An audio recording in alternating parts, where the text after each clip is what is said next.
নাসিক ১ নং ওয়ার্ডে ড্রেন ময়লা কংস নদী খননের কাজের শুভ উদ্বোধন অনুষ্ঠানে মহানগর যুবদলের সদস্য শহীদুল ইসলাম বলেছেন, পানি চলাচল করতে পারে না, এলাকার মানুষ পানির জন্য কষ্ট করে।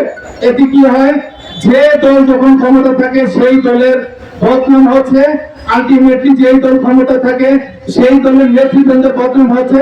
কিন্তু একদল ইউটিউবার আছে, মন চাইছে তাই লিখে দেয়। আরে ভাই, আপনারা তার প্রতি দৃষ্টি আকর্ষণ করেন। কেন কংসখাল কেন ময়লা আবর্জনায় ঢুকবে, কংসখাল কেন ময়লা আবর্জনা আপনারা ফেলবেন, এইটা নিয়ে আলোচনা করেন।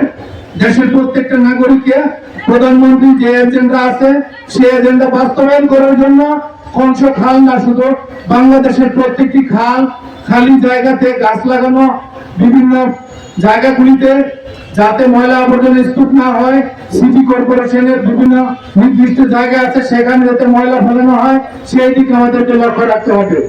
যাই হোক, বক্তব্য যদি স্থগিত করে দিতে চান